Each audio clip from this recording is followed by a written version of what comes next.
Me responde uma coisa com honestidade. Você acorda de manhã, olha o relógio e pensa: ai meu Deus, mais um dia? Você chega depois no trabalho, abre o computador e sente aquele vazio de que, poxa, o que eu estou fazendo na minha vida? E ainda no trabalho, você faz o mínimo necessário, conta as horas para o dia acabar e vive para o final de semana? Se tu respondeu sim para pelo menos uma dessas perguntas, você faz parte dos 73% dos brasileiros que estão completamente desengajados no trabalho. E isso não sou eu que estou te falando, é a Gallup, que é uma empresa que faz pesquisas de ambiente de trabalho no mundo inteiro. E hoje eu vou te mostrar algo que vai te deixar impressionado. E a culpa não é sua, a culpa é de quem está te liderando. E eu vou te provar isso. Eu me chamo Vinícius Maia e sou capitão do Exército e tenho um objetivo aqui: ajudar as pessoas a serem líderes melhores e, por consequência, melhorar o ambiente de trabalho de todo mundo. Eu vou começar te fazendo entender de onde foi tirado esse número. A Gallup faz todo ano uma pesquisa chamada State of the Global Workplace. Eles entrevistam milhões de trabalhadores no mundo inteiro, em todos os setores, todos os tamanhos de empresa. E quando eles olharam para o Brasil e para a América Latina, eles encontraram esse cenário: apenas 27% engajados. Aí tu me pergunta aí, o que isso significa? O que esse desengajado, o que é esse desengajado na prática? Não é só, não gosto do meu trabalho. É muito pior. A Gallup divide em 3 categorias. A primeira, os engajados, que são esses 27%, são aquelas pessoas que andam com um brilho nos olhos, que chegam motivadas, dão o melhor de si e se importam com os resultados. Esses são a minoria. A segunda categoria são os não engajados, que são 56%. A maioria silenciosa, fazem o mínimo necessário, não estão felizes, mas também eles não estão motivados. É o famoso eu tô aqui pelo salário.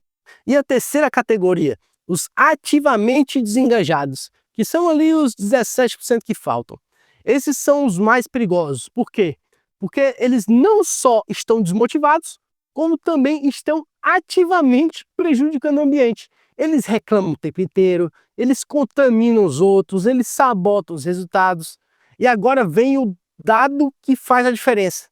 70% do engajamento da sua equipe depende do seu gerente direto. Deixa eu repetir, 70%. Não é o salário, não é o escritório bonito, não são os benefícios, cara. É quem está liderando essas pessoas. E sabe o que é mais curioso? Dados recentes do Estadão confirmam que despreparo de lideranças é a principal causa de saída de funcionários das empresas brasileiras. Tá, e o que quer dizer isso? As pessoas não pedem demissão das empresas, elas pedem demissão de chefes. E tem mais, assim, desde 2022, o Ministério da Saúde reconheceu o burnout como uma doença ocupacional. E adivinha, qual é uma das principais causas? A liderança inadequada. Então junta tudo isso: 73% desengajados, 70% de engajamento depende do líder. A principal causa de saída de funcionários é o líder despreparado e o burnout, que virou doença ocupacional por causa de má liderança. A conclusão disso aí é que a maioria dos líderes brasileiros simplesmente não estão preparados para gerir pessoas. Agora você está se perguntando, beleza, ok, mas qual o impacto disso na minha vida? Deixa eu te mostrar o efeito dominó que uma liderança despreparada causa. Primeiro efeito: a Gallup calculou que o desengajamento custa à economia global uns 8, 9 trilhões por ano. Isso é 11% do PIB global. No Brasil, a gente fala de bilhões perdidos todo ano em produtividade, rotatividade de pessoal, retrabalho. Cada pessoa que sai da empresa custa em média de 6 a 9 meses de salário dela para substituir. É dinheiro assim, jogado no ralo. O empresário ele tem que estar preocupado com isso. O segundo efeito: sabe aquele fenômeno que explodiu recentemente das pessoas que fazem o mínimo? Isso aí não é preguiça, não. Isso aí é desengajamento causado por lideranças ruins, cara. Você também pode pensar que é uma geração cheia de mimimi, né? que a gente tem que trabalhar mesmo, se esforçar. Nossos pais fizeram isso, a gente faz e não tem que ficar dependendo de ninguém. Chefe só manda mesmo e a gente aceita.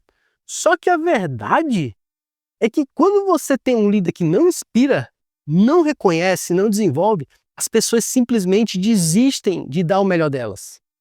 O terceiro efeito é aquele que as equipes desengajadas produzem até 40% menos, porque tem retrabalho, falta de clareza, desmotivação, conflitos não resolvidos, pessoas fazendo ali aquele corpo mole, e aí leva um paradoxo.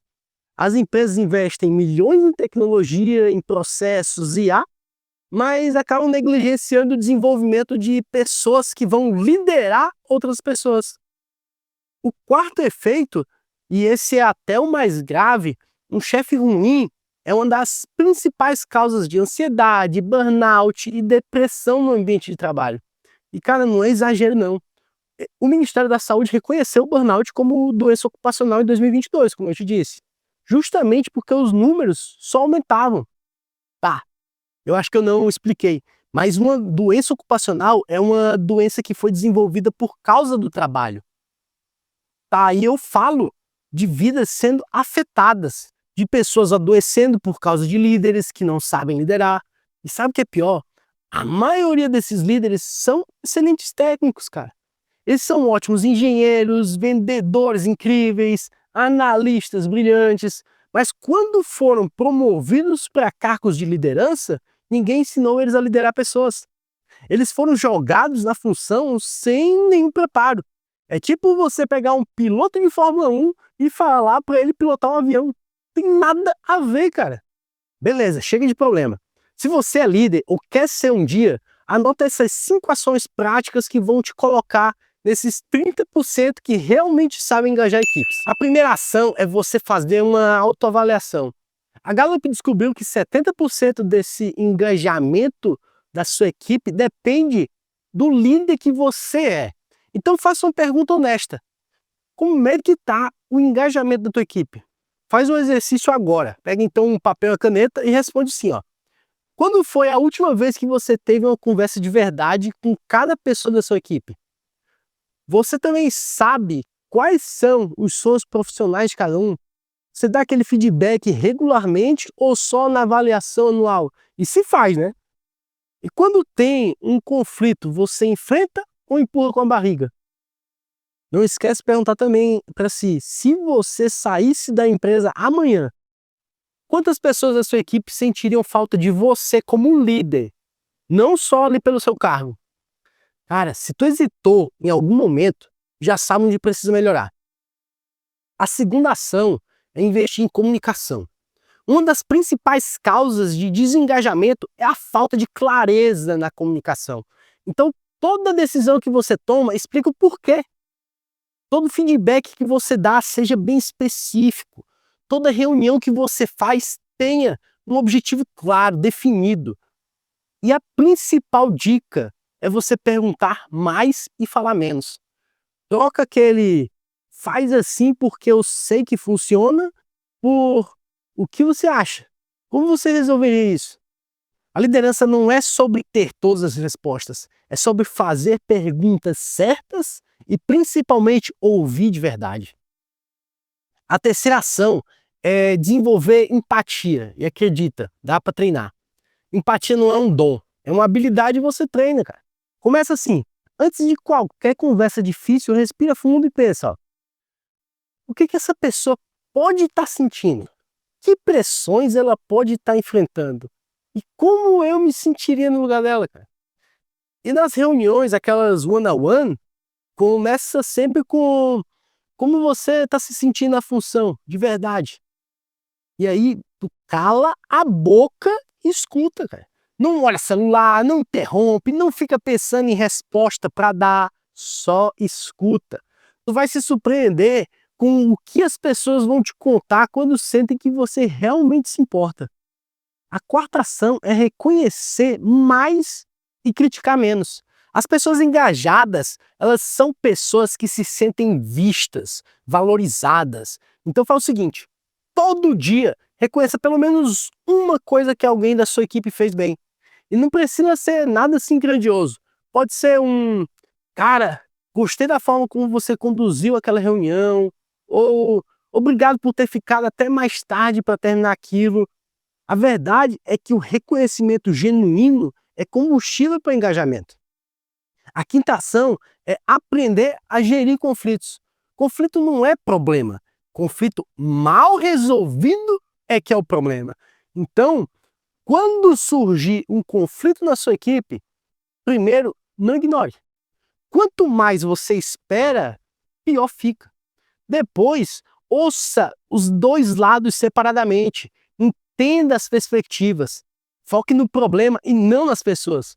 Fale em como vamos resolver isso em vez de dizer que alguém está errado.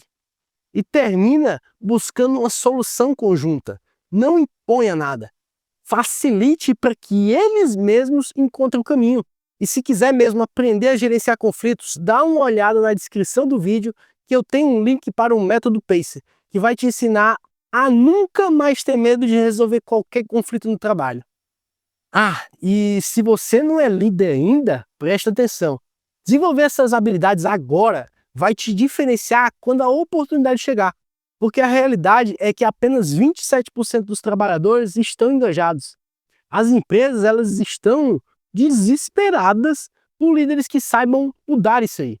Se você chegar já com essas competências desenvolvidas, você vai se destacar muito. Então vamos lá, recapitulando. Apenas 27% dos brasileiros eles estão realmente engajados no trabalho. 73% estão desengajados. E a principal causa é a qualidade da liderança. 70% do engajamento da equipe depende diretamente do gerente. E isso leva à rotatividade de pessoal, queda de produtividade e burnout. Mas todas essas habilidades de liderança podem ser desenvolvidas. E agora eu quero saber de você. Você faz parte dos 73% desengajados? E se sim, o problema é a liderança ou tem outros fatores? Conta aqui nos comentários. E se esse vídeo te fez refletir, te deu insights ali práticos, deixa aquele like, porque isso ajuda muito o canal a crescer e a levar esse conteúdo para mais pessoas. Se inscreve no canal e ativa o sininho, porque toda semana eu trago pesquisas, dados verificados, insights sobre liderança, gestão de pessoas e desenvolvimento profissional. E não esquece, liderança não é sobre cargo, é sobre impacto. Você pode ter o título de gerente, diretor, CEO, mas se você não está preparado para engajar sua equipe, para desenvolver pessoas, para inspirar a mudança, você não é líder. Você é só alguém em um cargo. Então fica a lembrança, beleza?